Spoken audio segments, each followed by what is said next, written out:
Good morning, everyone. Hope you're all well, living happily. Why not? Seeming things will come up and obscure that feeling, joyous sensation or feeling of well-being that's basically there. But understanding, recognising and knowing that they will pass because everything is spontaneous. And it's all really life. And life is, you can say, is awareness. Awareness is life. So we get lost in that word, awareness. We think it'll be something we've got to get. But it is the life of everything.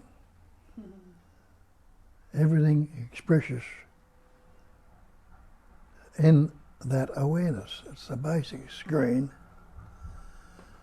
You call it a screen, you call it whatever you call it, there's no word that's going to fit it. You should realise that, because the word is never the real. But to try, and there's no need to try either, to point it out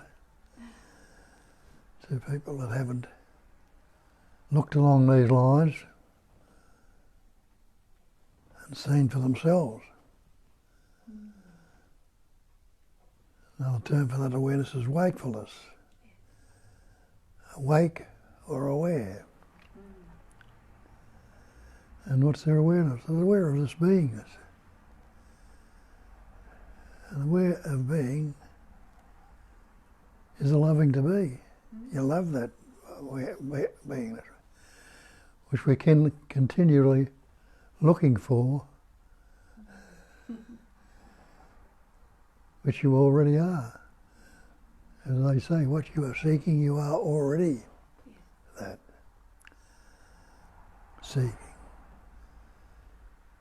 Its pattern, shapes and forms appears and expressing as everything. And that's all that this manifestation is made up of. Things. Every pattern, shape and form is a thing. The tree is a thing. The chair you're sitting on is a thing. The flower is a thing. The bodies are things. Every organ in the body is a thing. The wind is a thing. The space is a thing. All those things are there, which we call things, and to separate them or divide them, we call them things. If it's an undivided, non-conceptual, ever-fresh presence awareness, and awareness is not divided, non-conceptual, ever-fresh,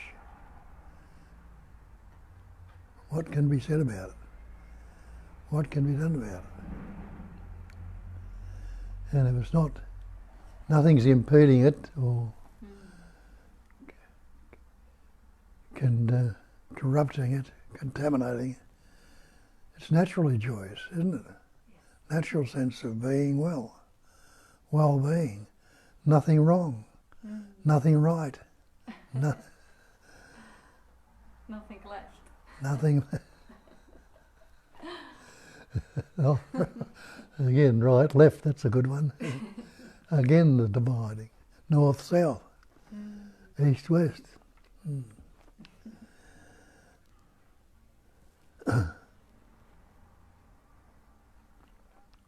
But life, in its absoluteness and its totality,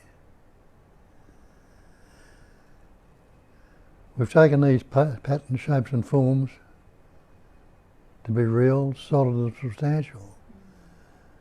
And then that belief has gone in them. We don't want to have this particular pattern, this shape. We don't want to be the fear or the anger or the hate or the war or the selfish self-centre, the ego, which makes us presume we are superior or inferior better or worse than some other thing in this manifestation. And that's what's happened. We've taken on that appearance. We believe that appearance is real. What we call this body-mind, this entity, this person. And we've been locked in that for years. What do you want? The time we first started to reason and our parents taught us words.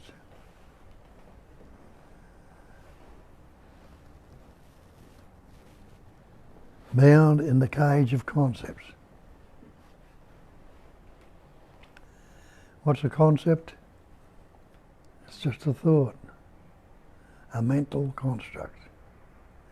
And a mental construct is a vibration of energy.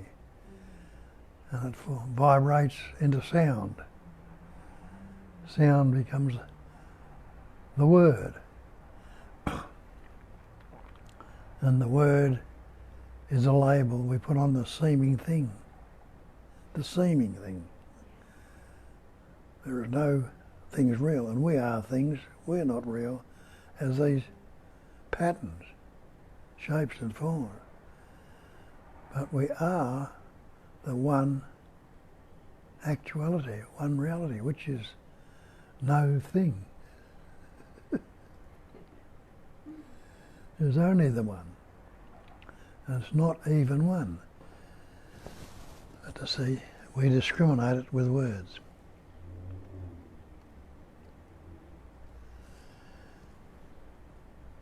Have a look at the word. See if the word's the thing. Want a drink of water? We'll get the water. We'll drink the word. You can't drink the word. You can't swim in it. You can't drown in it. You can't wash it. The word fire doesn't burn your mouth. You can't cook with it. You can't heat yourself with it. You can't. So, what's this word, I or me? Now, were you born with that word? You realise when you look back on it, you weren't born with any words. That's why you can't remember your birth. But how could you remember your birth if there's no words to tell you what was going on?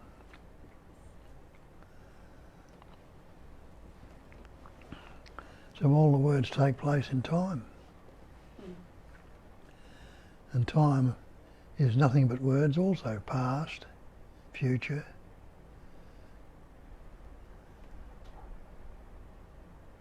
But what's wrong with right now, if you don't think about it, if there are no words going on right now, no words, subtle expression of words is thought, no thoughts going on right now. If you just let the thoughts be, discard them, don't fixate on them, what can you say is wrong right then? But without the word, is it the end of you? We think we've got to have the words, we've got to think and got to reason, very useful, but self-destructive. Because look, without the word, if you pause a thought, do you disappear? Has the breathing stopped? Heart beating, hair and fingernails gone? Stop growing, food stopped being digested? The seeing stopped happening? All these occurrences are going on without the word. And look around the room right now, or wherever you are, without putting any labels on anything. And you'll see there is a clear seeing and a clear knowing. You're still seeing the seeming objects, the appearance of things, and you're immediately knowing what they are without saying, I know that or I don't know. Because questions there, is there? No.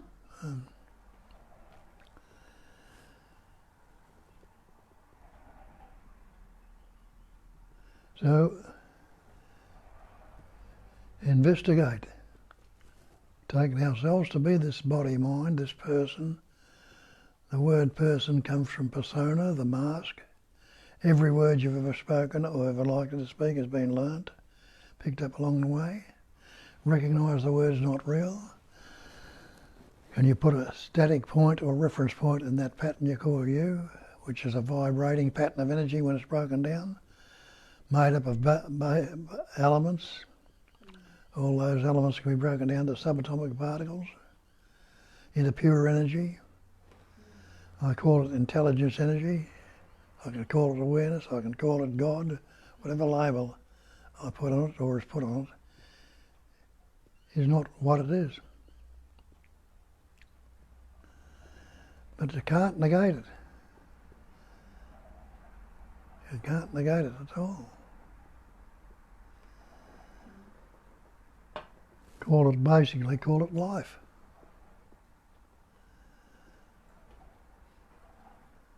And that sense of presence, which we label with the capacity of reason, we say, I am that sense of presence. I am that awareness. But that's not so bad when you're saying I am the awareness, you're more likely closer to it. But when you say I am this body, this person, this body-mind, you've separated yourself, bound yourself in a cocoon of concepts, of thoughts.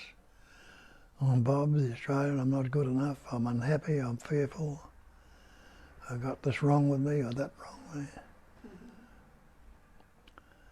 And the energy of belief goes into these things and they become seemingly real. Like the body is seemingly real. But just realise that that's just a vibrating pattern of energy.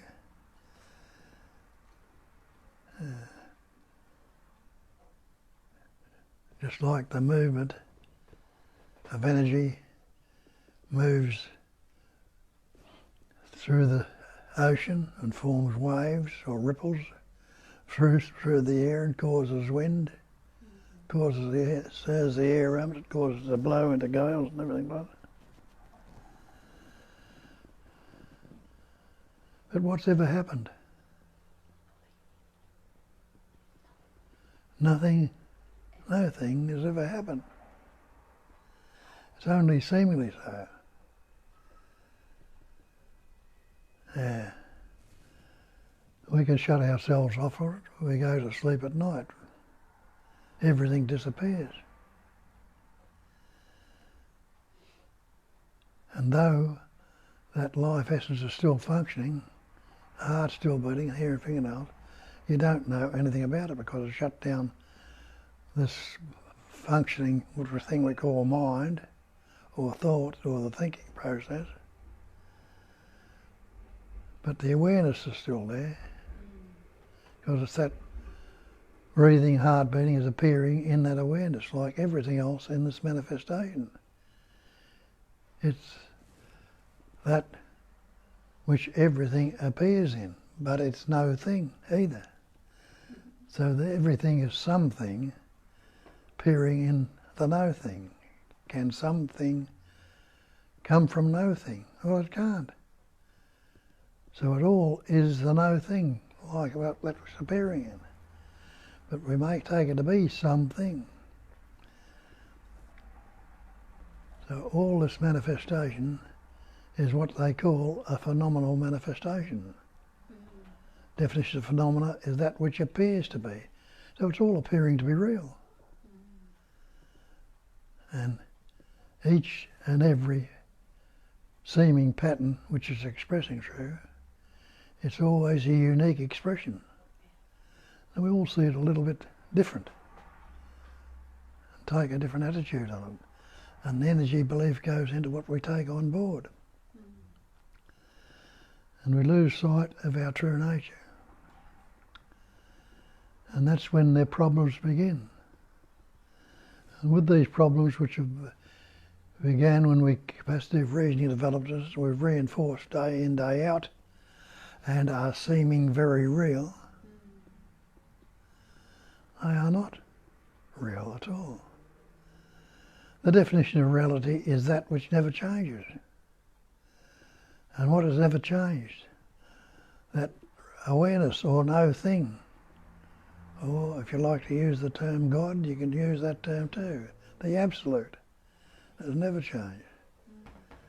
So that's the real. So the change is the unreal.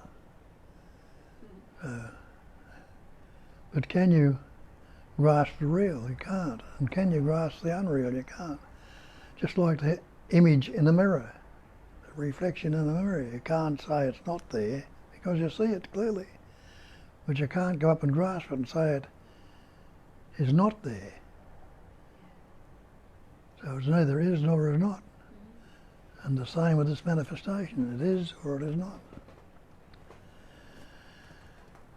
But then, when we've got this idea, we are doing things and trying to fix the world and everything in it.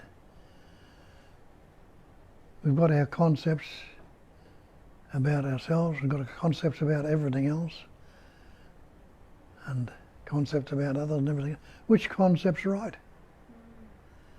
You realise no concept's right. Well, where does this idea of superiority and inferiority go if you're not a concept? Where's the impartiality go around if you're thinking? You've got some preferences. You see, you're not... No, the great way, they say, is that it's not difficult. It's not difficult for those who have no preferences. When those pairs of opposite are both absent, when there's no love or hate, they're both no concept, everything becomes clear and undisguised. Because what is it then? Without a concept, without any thoughts, without any feeling, what is it? Pure clarity, pure seeing, if you like, pure knowing, pure being. Make the smallest distinction, and heaven and earth are set infinitely apart. So that's where the seeming division comes in, that smallest distinction. And what is the distinction? If you haven't got a thought there, how could it be divided? If it's that pure, non-conceptual, ever-fresh awareness, without the thinking going on, and there's nothing wrong with thinking, but it discriminates, divides, seemingly divides things.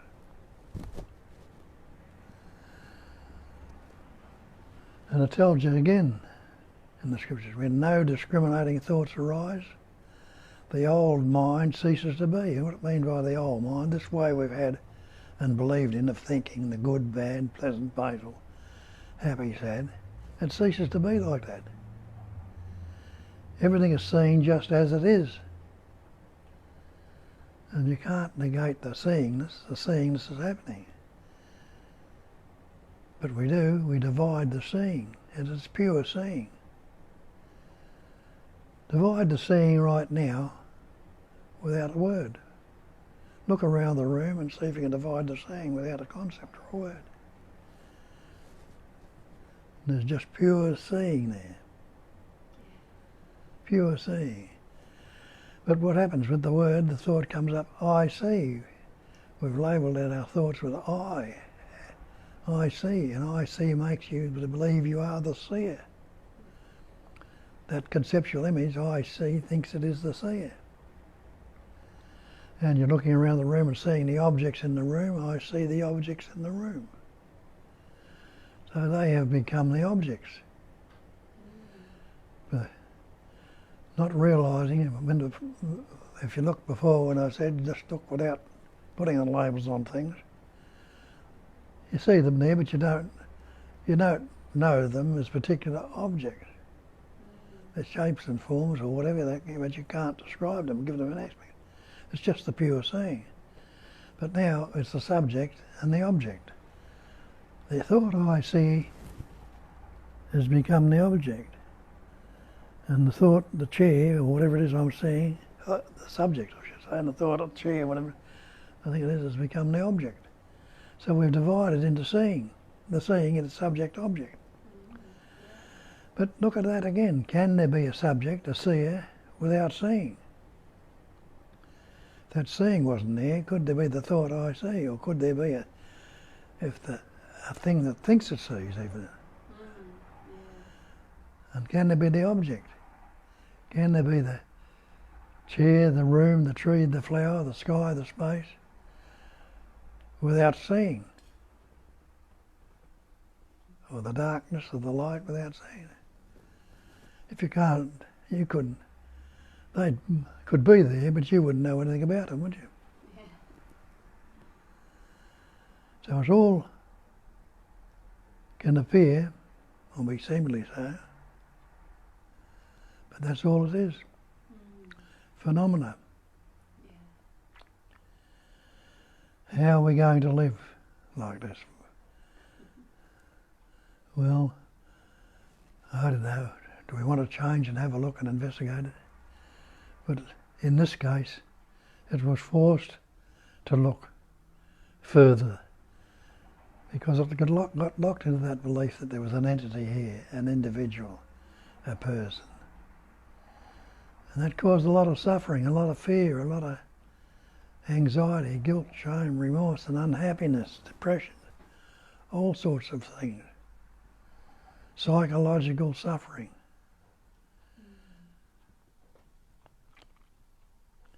All happening to this believed in me. And something took me into the depths, trying to find it through the mind, through the different things which we liked out here in the manifestation, made into habit patterns,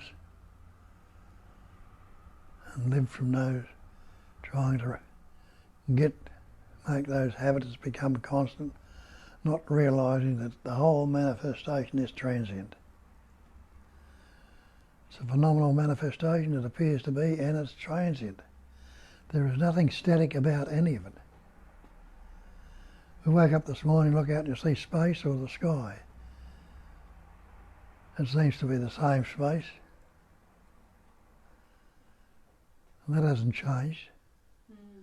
But what is space? You realise the space itself is empty. And the things that appear in it, because they're seemingly real to us, they seem to be a lot similar things to what we see. But just like this body is seemingly the same body we wake up to. And when you investigate a little bit, you see it's not, because it's transient, like everything else. And realise there are thousands of cells dying in it right now and being replaced, keeping it as it is. But go back to when you were a little child. And remember, even then, you knew there was something more to it than this.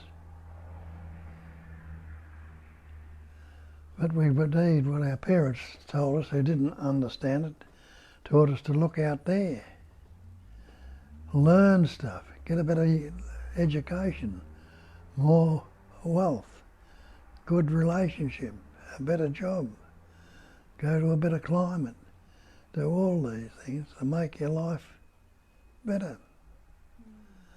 Nobody ever told us to go to look and investigate that self you believe to be real. That there were some. There have always been a few somewhere along the line that have pointed it out. And they became, because there was the ways of communication weren't as easy, developed as much as they are to this day. They couldn't pass it on to everyone. Not everybody was there to hear it. Only a few. And only the few would hear it, and some not fully.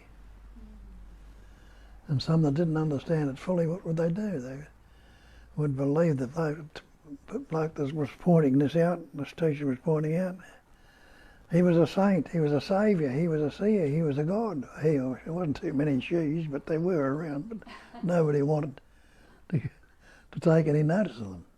Yeah. And so we got this term God. And it tells you, and that from those that really understood it in the Bible, there's a lot of garbage in the Bible, but there's a lot of facts in it too, a lot of proof in it. That's what it's pointing to. Using mainly analogy, it tells you in the beginning was the Word. And the Word was with God, the Word was God. That's what God is a word. When we learnt these words, that's what we put this term, God. All things were made by Him, by the Word. And all these things out there to point out before are just things until you put the label on, the word on them. Then they become a tree, a flower or space. Before that they're just patterns, vibrating patterns of energy. Nothing made that was made without the Word. And when we learnt words, our parents taught us words. Very useful. We do some mighty things with words. But the answer to life and the understanding of your true nature, you will never grasp with the Word. But whether you grasp it with the Word or not, it's innately already there. Because you can't say you are unaware right now. That awareness in which everything patterns, shapes and forms, or life itself, is what you are. And you've always been that. And we've divided ourselves into separate entities, patterns, individuals, so that awareness could express, that formed these patterns, could express itself in its absoluteness that doesn't know anything. And we say that's not much fun. It's not either. Not much fun here though when we're locked in a separate entity and put the limiting boundaries on it. Yeah. If we see it as it is and know the truth about it, then there is much more clarity, much more joyousness. The pairs of officers will still come up, but we're not bound into them like we were before, knowing that they're going to pass one way or another. And even if they seemingly take this life out of this particular pattern, have they destroyed the one essence, this patterning, shaping, forming and expressing and everything? And they can't. But it can't reincarnate either as that separate entity or that person. It might reform as separate, different patterns. Again, each pattern will always be a fresh and a unique expression of it. So, there was an investigation into seeing the future. It took me to where I needed to go to investigate it. In spite of myself, it took me there. And the recognition of it was there. And those things still occur in this manifestation in the only ways they can occur, in the pairs of opposites. They'll still be good, seemingly bad, pleasant and painful, happy and sad, but they're not binding on me like they were before. They come and they go, and they won't cling as much as they used to. Some might cling a lot, but the recognition of the clinging to them, fixating on them, is the problem. Let those senses be clear, individual and every separate sense. Let the seeing be the seeing, the hearing be the hearing, the tasting be the tasting, the touching be the touching, the smelling be the smelling. Don't fixate on any one of them. While you're fixating on one to the exclusion of the other, or trying to get the others into it as well, there's duality. Duality is relationship, relativity. Relationship is fear, anger, depression, unhappiness, not feeling secure, insecurity, vulnerability. Anyway, I've rambled on again enough today. I don't know who's there or listening, but Yeah, got somebody? Yeah, we got some Well, we get some very good inputs from those that listen. Somebody might be fresh and new to it. Well, if you are, don't hesitate to ask questions, and there's any doubts come up, I think, because in the questioning and recognising and seeing through it, seeing for yourself, that's when you break through. Yeah. And lose sight of this old habit pattern of being the separate entity, the person. So away you go. Okay. I'll get in. Sorry, darling. Yeah, I had one cat on my lap, another cat behind. Yeah. Hello, everyone. I have a couple of questions and comments noted from before. That phone won't get me, but I have the screenshots. Yes, so this is from Dale Allison. No matter where I go or what I do, I have never moved to anywhere or done anything. Yet all wondrous world appears and stuff gets done. That's right, Dale. Beautiful. Well Beautiful. said, Dale Jane says Yeah. too. And I have another one. Oh, Donna is missing us. You can always catch up on Skype anytime. Because of the time difference, we don't have many Oh, jeez. from Northern Hemisphere joining anymore, and then the time will be further away on the Zoom meetings. And again, we open to do extra Zoom if there will be an interest on the time that would be appropriate. And now Rohan says, this is on the comment when you mention Sin Sin Ming. He says, no preference also means no one or no thing to hold a preference. Otherwise, the me will hold the preference that it shouldn't hold any preferences. Beautiful. That's it, yes. Beautiful road, yeah. Beautiful. And now we get to, hopefully it will let me, yep.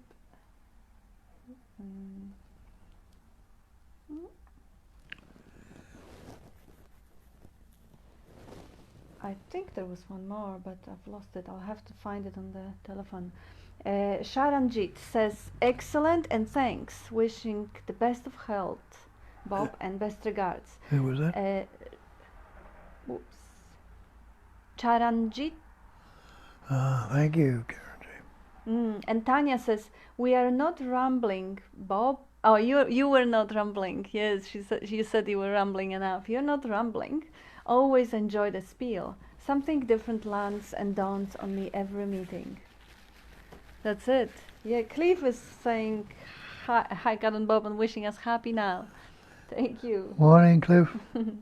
And Julia, good morning from sunny Southern California. I'm at a mandala painting class. We are enjoying your talk while we paint. Beautiful. And Richard, I gather from all this, there will be no flocks of angels fluttering about, blowing trumpets to welcome me home. Well, you can imagine that, Richard, if you like. Yeah, and there is no will be. It is now or never. You're home, you recognize it is already so, because the future doesn't exist. And when you realise too that you are the essence that forms the angels and the trumpets, and it's formed that pattern you call Richard too. Yeah. You're already that. Yeah, yeah. And if you think of angels and trumpets, they already exist potentially in your thoughts. They are as imaginary in thinking realm as everything else that we think and believe into existence. But you are home. And now, Julia, being asked to tell you that the teacher is tuning fork and I am nothing. Teacher is what? Tuning fork and I am nothing.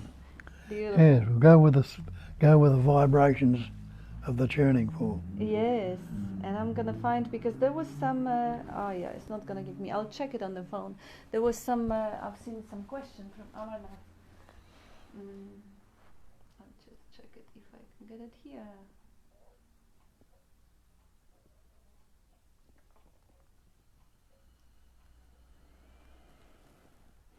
Yes, there is a question from Amarnath.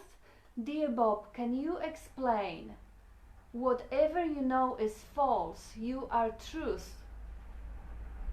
can't be known by intellect, nisargadatta. Yeah. Well, it can't.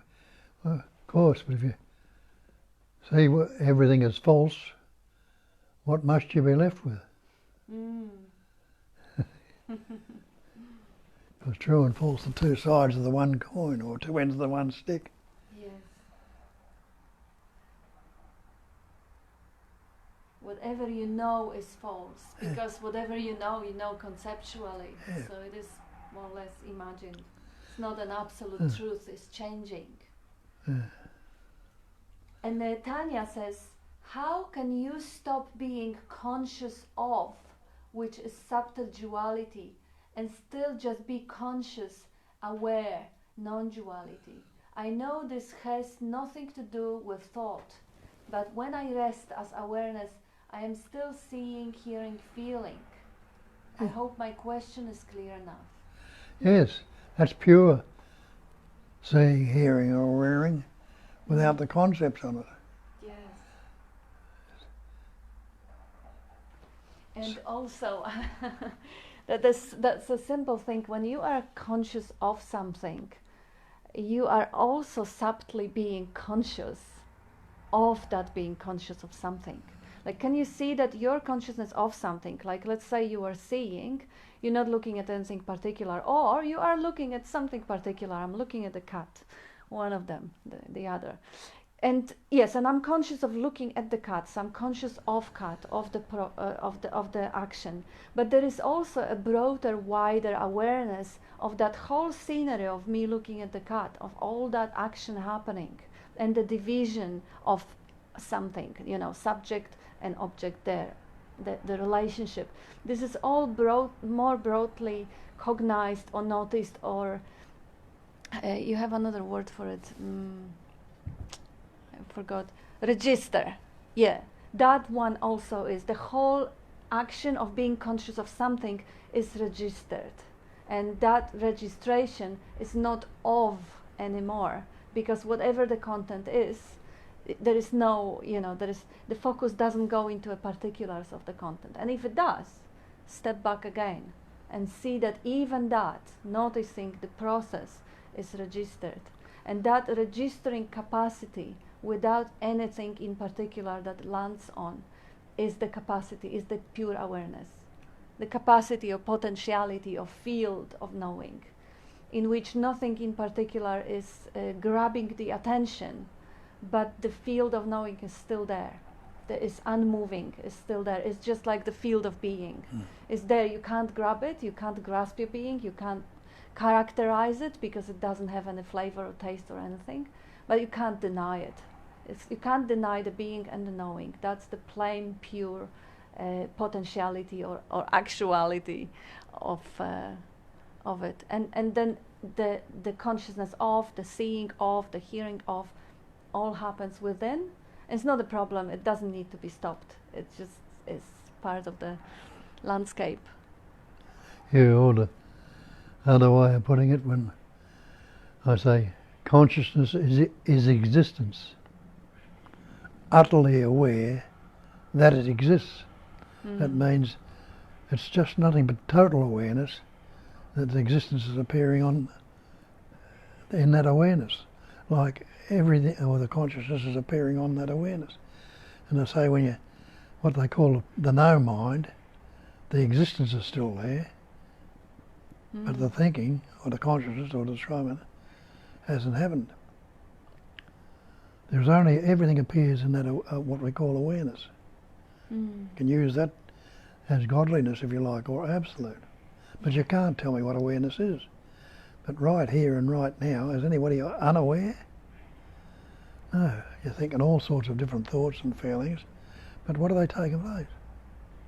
They're taking place in that existence, which is conscious when it comes to conscious.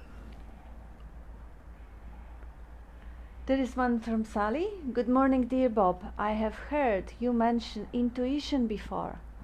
What do you mean by it, intuition? What is your experience of intuition? How do you know the difference between the mind and intuition? Well, what I call intuition, I don't know whether it's what the dictionaries would say, I think I thought break it down to intuit. What do you get? Tuition is for teaching, isn't it? Or learning. Yes. Well, intuit, inwardly, and then the teaching. It comes up of itself, naturally and effortlessly.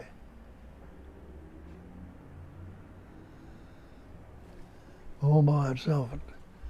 And you'll be going along and something will come up. Ah, what was that?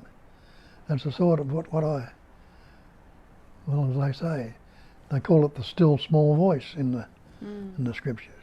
Thou shalt hear a voice behind you saying, this is the way, walk in. Whether you turn to the left or whether you turn to the right. Well, it's not a voice behind you, it's not in your head, it's not anywhere, you can't find it. But there's an intuit, a gut feeling or a heart feeling or a head feeling. That's what I call intuition.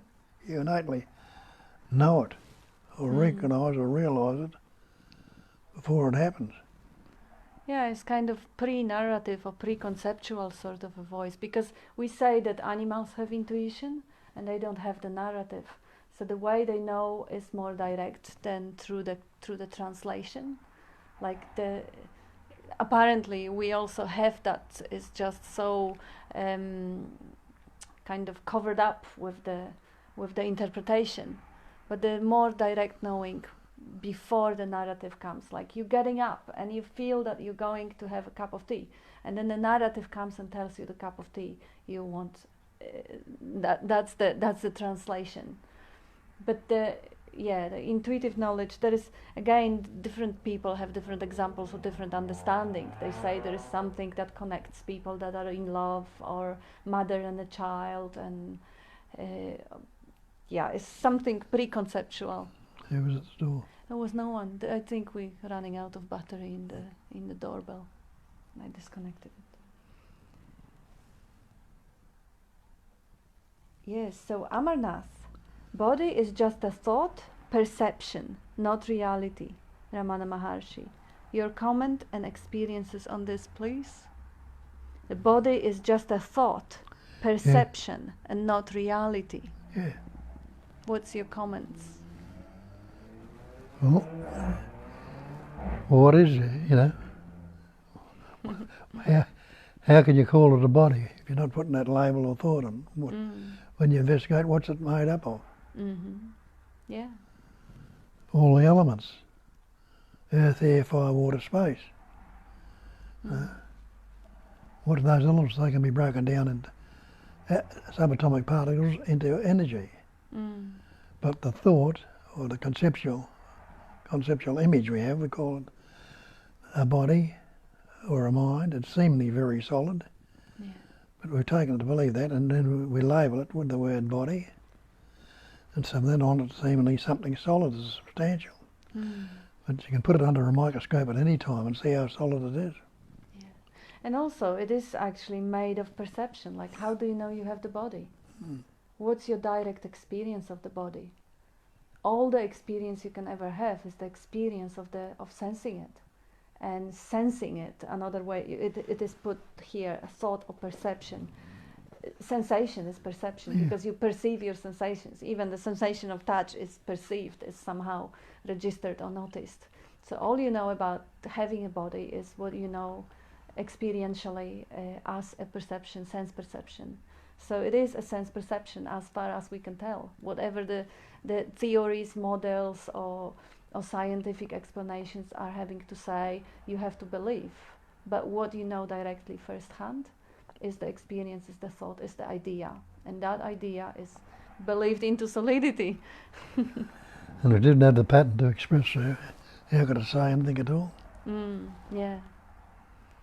Jane says intuition is a sixth sense.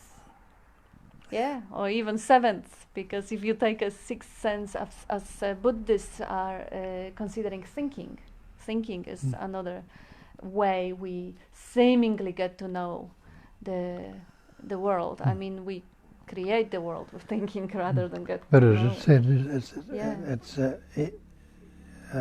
a sense, you know. Yeah. And that's right. How could it If it wasn't a sense of nothing sense, how could you have intuit anything? That's right. Yeah, it's all sensation. And in the cognising, if you like to call it that. And yeah, that is so far that many questions we have.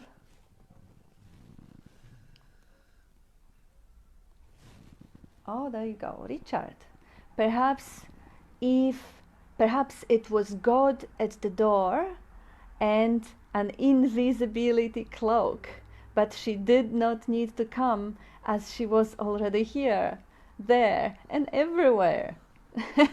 You are brilliant. Oh, I miss you. You are such a brilliant guy. It definitely was. That's the fact. There was no one there. God's invisible, but it's already there. It's nowhere that he or she is not. Yeah. Beautiful, Richard. Yes, I just came back from a very, very dear, beautiful client who played me a song made by about 30 people, his wife including, on the title, There is no me, only Christ within. They know the truth. Yeah. So it's only the presence that is real. The me is an idea, is a mad little crazy idea of separation. Now Tanya, wow, thank you Bob and Kat. Yes, can't deny the beingness or knowing. I can see apparent things appear on awareness. I also notice thoughts have nothing to do with reality. No one thinking them. They are just appearing. Thoughts have nothing to do with you. I am prior to thought. What am I? I can't describe it. But it is becoming clear that I'm not this body or thoughts. Beautiful. Can't describe it, but you can't negate it either, can you? Can't deny it, can't negate it, can't stop being. And that's home. Carolyn says, was laughing to myself. It was said, nobody there. Nobody. Yeah. And Dale, can you speak about creation, manifestations as the elements? Well, look at it, there's no such thing created because none of it has any substance at all or any independent nature. There's nothing static about anything. It's all constantly transient, changing, appearing, seemingly appear. Just like, the water in the mirage appears to be water, or a rainbow appears in the sky. You can't say it's not there, but you can't say it is there either because you can't grasp it. Or an image in the mirror. Go and grab your face out of the mirror if you can. You can't, but you can't say it's not there, can you? Yeah. Still appears to be there, but you can't say. So that nothing is or is not. So it's all a spontaneous emanation. There's nothing created because there's no creator. For a creation to be there, it'd have to be a creator. What would the creator be? Call it God, but what's God? Word. A word. Or it's energy. Yes, it's all absolute. Call it intelligence, energy, whatever label you put on it is not it, because the word, and that's what we've learnt word. It's just as it is. Unaltered, unmodified, uncorrected. As it is, you can't say it is not, can you? Yeah. If you go to the past, that was not there yesterday, or something like that. But that's not what is. What is always as the immediacy. Everything is as it is. Yes. Unaltered, unmodified, uncorrected. No preference, no partiality, no comparison. Just as it is. And it's just as Bob says, there is no distance between creator and creation. There is no creation, there is no creator. But if you perceive seeming creation, then you should perceive the seeming creator in the creation, because they're not two, they're one. That's one essence, just like you perceive the sunlight to be an energy that appears as a warmth. That warmth is sun itself. That's the same thing. It's not separate. It can't be separated. And the temperature that it causes, the suntan that it causes, the global warming that it causes or whatever, it is still one. They can't be separated. No creation can be separated from the elements or particles or energy that they come from. And that energy is the creator, one could say, but it is also the created. So, and as we know, there is no matter. Matter is energy multiplied by light speed square. So there isn't really still an energy. It appears to be a matter, but it is an energy. And energy is not solid. It just appears to be solid. So no creation, no manifestation. But yeah, creation, manifestation as element is a good way to look at it. You can see how not only how they all have the aspects of certain solidity, certain fluidity, certain temperature, certain volume or air or space, all of them, but also on the same wavelength you can recognize how they can't be separated from the environment in which they appear. The tree can't be separated from the air, from the land, from the sunshine, from anything, from space. Now, can you find a centre to space? No, at any point we can say this is it begins or this is where it ends, or any boundaries to it. No. It's boundaryless, it's timeless, spaceless, bodiless, mindless, beyond where, when, how, and everything else. Yeah.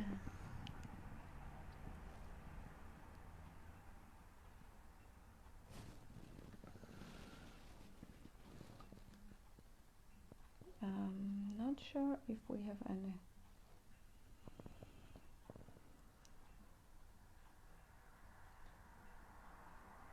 Nope. We had a comments, we had a question. We're out of comments and questions. Oh. Keep it going, people. Everyone's a student, nobody has questions, they understand, they see through. Yeah, that's beautiful.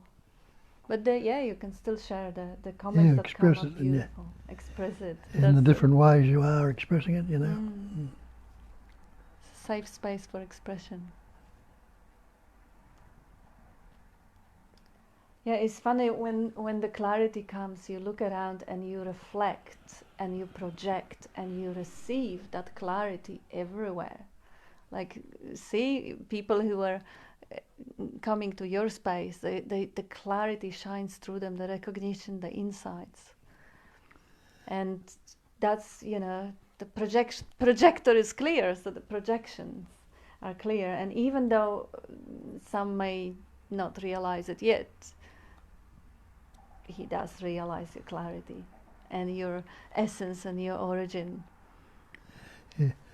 They call a manifestation a phenomenal manifestation, made up of phenomena, and everything in this manifestation is that phenomena.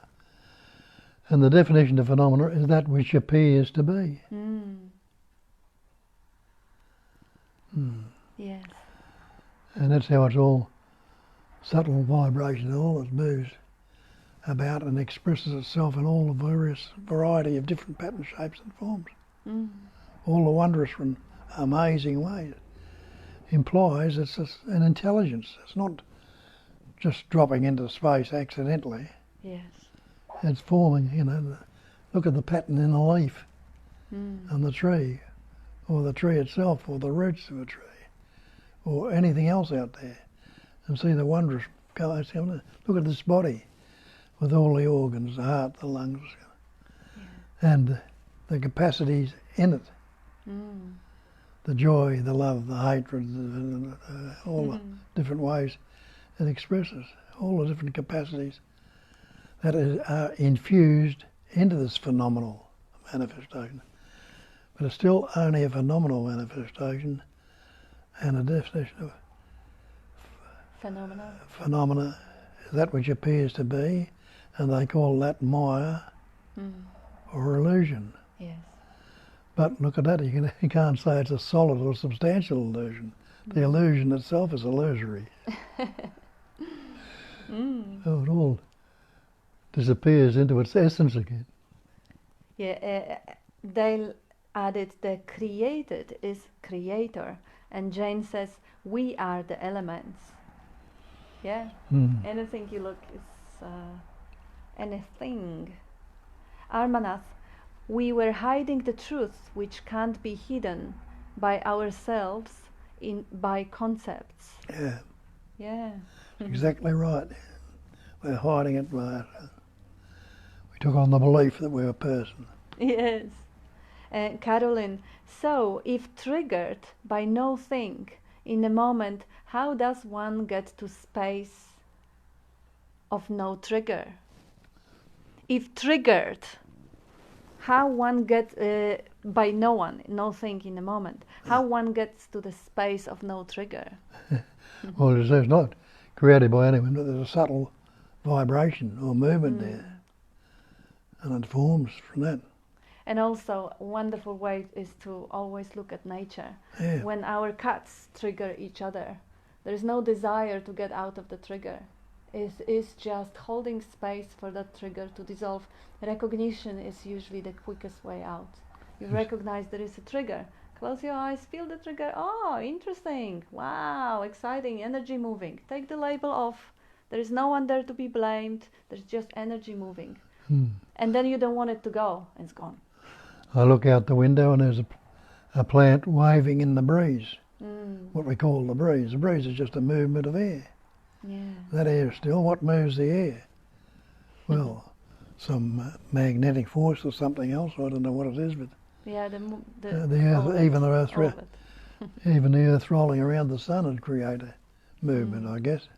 Yeah, there's about, well, in a very basic equation which I was studying when I was studying meteorology, when I was becoming a ship's officer, in very basic equation you have about 7 elements to actually predict the wind. Very basic, and to have more correct prognosis, you will have infinite amount of elements that you put in the equation. So it is the whole world moves, creates, including the temperatures that are rising the air, and then there are lows and highs of the pressure that need to even up themselves by creating the winds and all sorts of different things. That was 15 years ago. What makes you take that breath you just took? There's an urge in there to breathe, isn't it? Sort of subtle. You can't say what it is actually, or you expand your heart. Yeah. You don't realise it's expanding and contracting, it's beating, but you don't. Unless you put the finger on the pulse and feel it, or put a stethoscope on and hear it. But you'll take your next breath and all this spontaneously. What's that urge that makes you do that? Call it an urge if you like. Yeah. Life itself. That's it. And life. Yes, so coming back to the space of no trigger, that's a good one. It's a natural desire for peace, coming from love for oneself. I would recognize that love and caring, wanting a peace, and staying with that motivation rather than following desire. Instead of like, how do I do that? I'm getting frustrated. Why do you want to do that? Yeah, I love peace. Stay with that loving peace, because that's where the no trigger. Yeah, well, that trigger means there's something. When we believe we are this person, that's the trigger that causes all our problems. Yeah. Take the trigger out of the gun. Yeah, a lot of triggers are mental. Like our cats, they don't have mental triggers. They only have like so-called organic, natural triggers. But we have a lot of triggers that come from the story, from the narration, or even if there is an emotional sort of a pain or anxiety or something, we don't want to feel it. We don't want to stay with the raw, plain energy. So very, very quickly we vacate what is and exchange it for thought, and we go to the story about it, because it's kind of seemingly take attention away from the original pain, but in the long run it causes so much more suffering than just staying with what is, what presents itself naturally, organically, like that raw vibration. But that's a habit, and while recognized, when that habit of running from the what here now, the present sensation, to the story about it, blaming and naming and claiming, when that habit is recognized, it naturally brings the attention back to what is rather than what's And over time it eases up, or it becomes entertaining. Now if the story shows up in the head, well, so what? So what? You can play with the story, they can be fun, because you don't believe them. Yes, but as you say, habits are formed, and we believe in them. You know. Yeah. When you investigate the habit and realise that habits can be broken, when you look into them, you don't have to go into them, you can break them.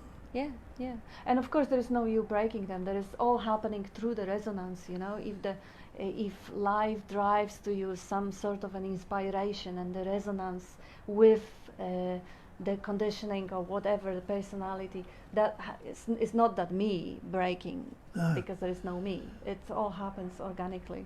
Yeah. And there is Caroline says, ever, not trying or searching, important. Not what? Ever not trying or searching. That's right. That's important, yes. Leave everything as is. It resolves itself. Yeah. All And, as is. Rohan, we are so used to working to achieve a result. When Bob points out that we are that right here and now, it's so simple, absurdly simple, too simple for the thought to grasp. The mind wants a quest with some goal to achieve at the end. Right here and now is boring as far as mind is concerned. Correct. Yes, you see that, Rowan, and you know it. Good. He knows it. Yes, that's correct. Yeah, So mind is such a source of entertainment that we lost sight of how much juiciness of life lies in other senses. In experiencing the plain raw sensation before labeling anger, labeling it anxiety or trigger, is so much beauty happening in here now. But the mind became habitually the source. Doesn't have to be this way. It can stay this way. It's just when it's recognized, it loses its grip. Yeah. All this talking is about the mind. Show me the mind. There is no mind. It's just the habit of thinking. Just thinking or thoughts. Yes. And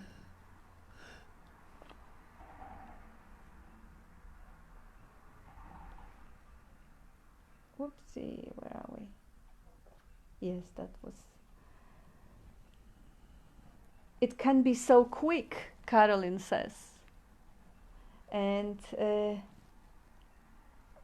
Otelin, good morning, lovely sunny Tasmania here. Love to you, Uncle Bob. That's from Otelin. And Brett, morning, Bob and Kat. Wonderful words this morning.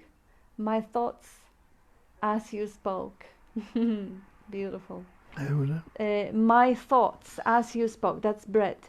Drunk again, not on wine but beauty, rising from the earth, falling from the sky. Thank you for your clarity. I so resonate with what you just said. Drunk on beauty. That is so much of it. It's just to have an eyes and open. Because if we are so busy in the drama, we just can't really have time to smell the roses. Perhaps it was God at the door in an invisibility. That is the answer that Caroline has for Richard.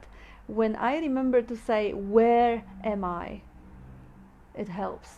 Yeah, I like that one too. Where am I instead of what am I or who am I? That's beautiful, because it straight away brings up that emptiness which is looking. Megan, even a trigger can be a pointer. Totally. Yeah. If nothing else, it's just an invitation to just see what's there. And now, perfect, Joe says. Yeah.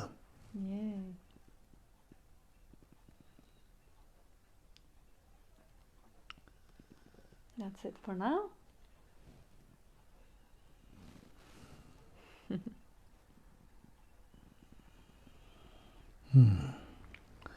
perfect. Yeah. If from the perfect is taken, Mm. only the perfect remains. And you and I and everything else is that. Yes. That is the great perfection. And the great perfection is non-conceptual awareness. Mm. That awareness without any of these concepts on. Yeah. And nobody is unaware right now.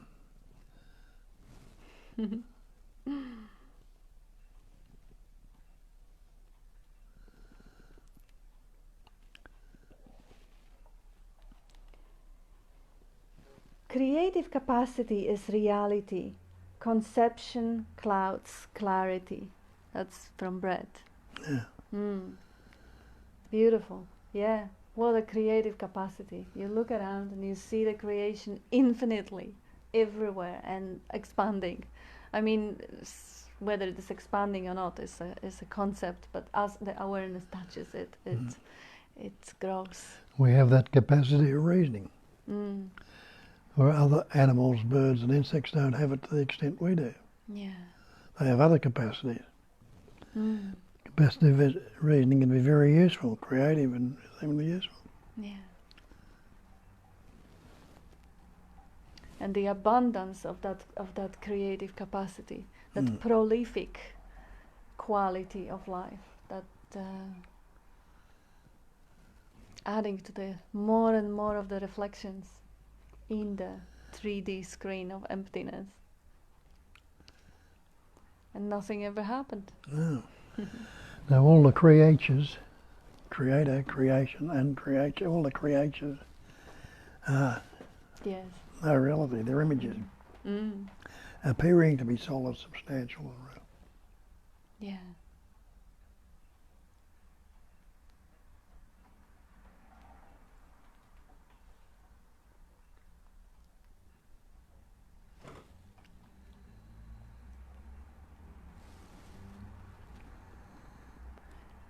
Yeah, maybe I'll just acknowledge this since there is a silence. I won't be giving any names, but for the first time in a year I was listening to someone speaking Nonduality yesterday because I heard it was a father or something, and we got this free ticket for the Nothing conference, and the father of contemporary non-duality had very interesting projections of the world. In his world, everybody, Nisargadatta was completely delusional.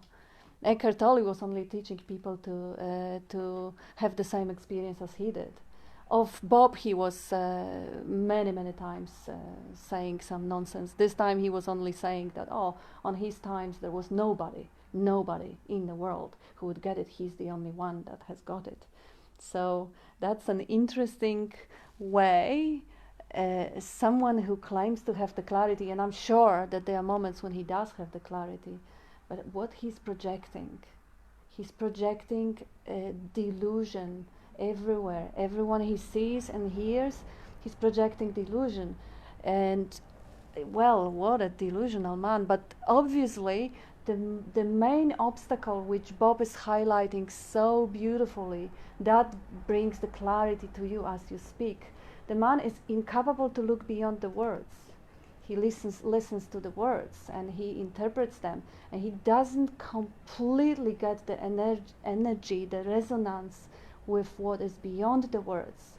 So his projection is only delusion. He's projecting his own delusion because he didn't really make that leap, that the truth is between the words. It is in the energy, not in the way things are communicated or spoken. So for him, Nisargadatta was delusional, and a few other names he mentioned as delusional. And I think that's the thing we may all fall for at times. That sort of a grandiosity delusion. I think you were saying when you were younger, you also had that moment. I mean, the guy is not very young, but when your clarity was much younger, you also had some idea that, nobody knows where I'm coming from. No, nobody really gets where I'm coming from. That's sort of a projection that I'm the only one who knows the truth. they don't. That is again a subtle trap of the mind to tell you that there is a separation. You see, that subtle idea of separation creeping into the picture, and of course making this grandiose me that is superior to everything else. This sort of place of the mind can be very easily seen through and recognized. And right now, as you see, Bob's projections are only acknowledgement of clarity. That's I think, really, really good litmus test of the clarity. If someone projects delusions, I would rather be careful. That was just an interesting observation when you spoke today about that. We generated a few more comments. Yeah, Bob was laughing at that guy too, but that's not his fault again. He's just a product of his environment. Not a product. They're all expressions of that. Yeah, absolutely. There's another way it's expressing. There's no choice or... it's just another pattern of energy expressing their understanding of and projecting their delusion. It's no person doing it at all anywhere. And now we got a few comments, which is great. It really amazes me that nothing is solid or substantial. It really appears there is a solidity, but it is only add on by thought. That's Tanya. Yeah, absolutely. And Brett, I'm loving the stillness and silence present this morning. We are so accustomed to talk and noise. It is the silence in music that makes the melody. Beautiful. It's like the Sagadatas, as my silence sings. Yes. Well, there is that beautiful vibration or hum within when the silence is done. My emptiness is full. Yeah. Beautiful way of putting it, yeah. Yeah, and absolutely. If there was no gap between the notes, there would be no music. And Rohan, Kat, it is so funny to see the kinds of character appear on this screen. It's beautiful, isn't it? It's entertaining. It's all of it. It's like an increasing creativity in different aspects, qualities and character patterns. Incredible. Dale, it blows my mind, even when it is seen, makes me laugh. Let your mind be blown continually then. That's it, yeah. Amarnath, there is no non-self, but only self beyond words and concepts. Thanks for this clarity, Kat. In fact, projections are also self. Yeah. There is nothing else. It's only that life essence, and it filtered through that machine, already coded to recognize things, to label things. It projects whatever the clarity is in there, outside. That's right. And they tell you that in the scriptures there's only one self, Atman. But we believe that it's personal self, myself. Yeah. So we've given this idea of the person, me or my, we think it's the self. If it's Atman or the self that is the godliness of you, of everything, you've taken yourself away from that and form it up in the belief in the form that there is a separate personal self. Yes. But the person is not reality. No. And yes, as Amarnath says, everyone sings their own song. Yeah. The birds, they are musicians. And Megan, listening to you makes me realize how judgment is so primitive, operating in binary relative to the belief in entity.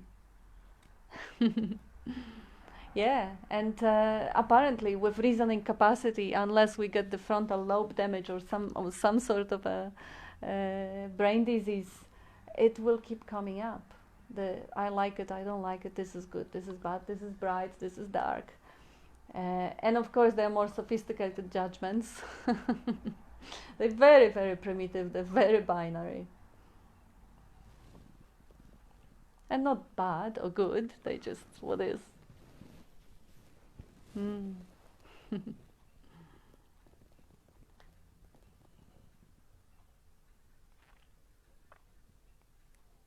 Yeah, and of course they all related to the entity, everything, and to a certain extent that relating in the spatial relating is unavoidable. Like our cats are also moving. Of course, it's not the conceptual relating, it's not the narrative. The cat doesn't comment to itself that I'm walking through the door. It doesn't. It just walks through the door. But it still kind of understands the shape and the form of its body, and it still understands the angle of perception non-conceptually. But yeah, relating conceptually, having my personal opinion, and then this my personal opinion is better than yours because my is true, because it appears in my head, so it must be. And of course, in this very act, it becomes true. Act of belief makes it true, and now it's experienced as true. But is it really mine? It's so binary and mechanical. It's probably something a lot of other people would also hold. That type of a virus will be in many, many heads or minds or thoughts. Let's say the thought, I don't like, what's the popular belief in Australia? I hate Indian minor birds. Oh. Oh gosh, how many people is infected with that virus? They hate them. Why? Because the poor birds are having such a great survival capacity that they are pushing away native Australian birds, and on a relative level the human has a judgment. Of course that's a subtle projection here, because all the immigrants have pushed away very effectively the natives here as well, so we project the hate, the self-hatred to the poor birds. But I met, I don't know, half of the people that I've asked had that sort of a virus. Every thought that we think is impersonal is so like, and it's just a noise appearing in many, many different transmitter receivers, not private, doesn't need defending, doesn't need to say this is my judgment or my opinion and this is right and I'm gonna die for my beliefs. Very, very popular in dark ages, dying for beliefs because they're mine. Fascinating, isn't it? It's quite amazing, because when you realize that thoughts don't belong to anyone, because there isn't anyone, they all benign. And entertaining, including so-called negative thoughts. I love them. Negative thoughts are fantastic. If you have a negative thoughts that someone is evil, you chase back to the motivation of that thought and you find love. There's always love there. Oh yeah, I would so much like people to be kind to each other. I hate this rude, violent bastard. That hatred comes from love. Everything comes from love. It's nothing else. Love of being.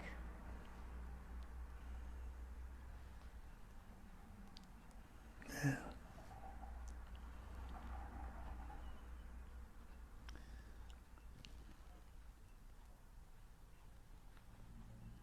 Nothing more coming.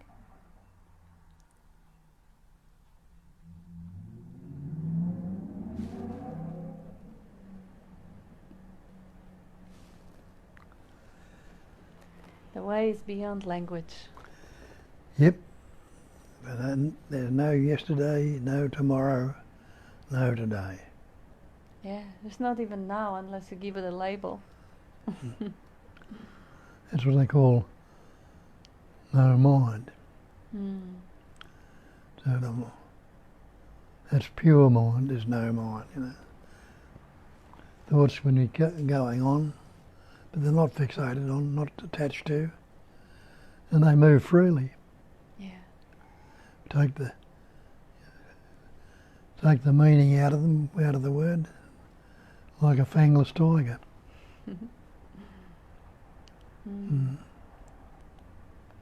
Take the meaning or take the me-ing. They straight away become fangless tigers.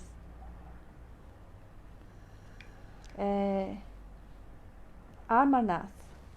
Cat, today was silent seating beyond the concept of silence. Thanks.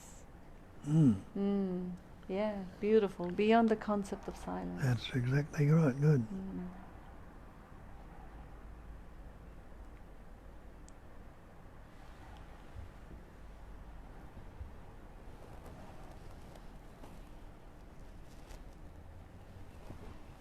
So we got another one. Tanya, I echo that sentiment, Amarnath. Silence is so beautiful. And Sally, hi Bob, do you still get more clarity coming through even though you have recognized the truth a long time ago? Yes. Well, clarity is there in its fullness, but if there can be... There's less obscuration. Yeah, that slight obscuration come in it. Small clouds might come in. Yeah. Yeah, it's never a permanent sort of a thing, because the permanence requires certain period of time that, let's say 40-something, 45 years ago, there was a moment of realization that the self is a fiction, and then the mind is still doing its thing. That realization is untouched, but it's not remembered as thought. Yeah, in those days there's only a very small beam of light could shine through. Clarity was like the cloud obscuring the sun. You can't see the sun on a really cloudy day. But the sun is never obscured, still there. But the clouds need to thin out a bit first before they recognise that light of knowing appears, you know.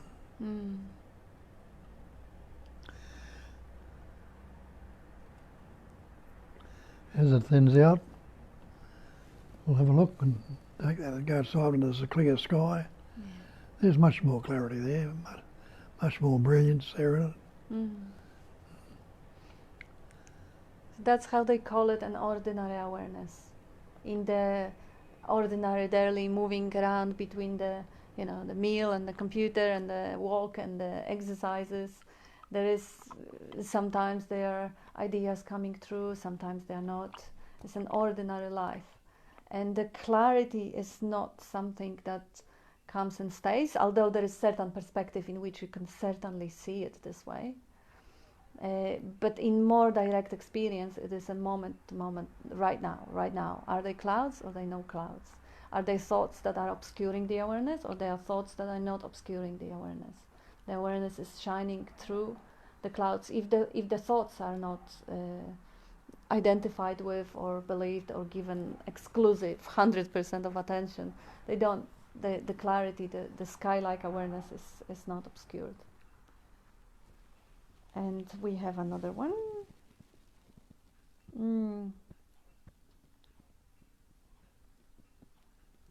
Alvaro, beautiful presence, both of you, really inspiring. It's just this. Yeah. Thank you. And D, just a technicality. The first letter in Sanskrit reflects the same sound a child makes outside of crying, which is ah, the simplest engagement of vocal cords without breath. So is Artman, not. So is Artman, not Atman. Yeah. So it is Artman, not Atman. Yeah, technicality from the Sanskrit. Yeah, we're not scholars, we believe you. Thank you. And Armana says, thank you Thanks for your clarity. Maturity is for the mind, not for the self. Beautiful. Yeah, that's right. Yes, yes. Self doesn't need to deepen or mature. It is already clear and and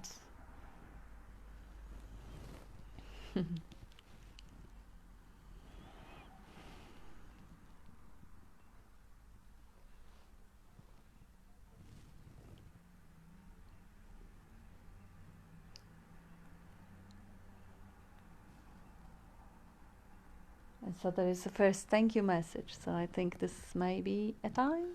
Yep. Thank you for your presence. However, a little bit more silent today, but silent presence is beautiful. And yes, seeing the insights. Yeah, well, you know, we always know the background of sound is silence. Mm-hmm. Silence is always there. Yeah. Like awareness. Mm. Nobody ever unaware. And you are that. Mm. Know it for certain. That is all there is. Yeah, can't not know. There's no exemptions. Can't be exempt from already being and already knowing that you are is present, is undeniable. Okay. Thank you, everyone. Thank you, everyone. Love you all. Love you all. And thanks for your great input. Mm. Beautiful. Thank you.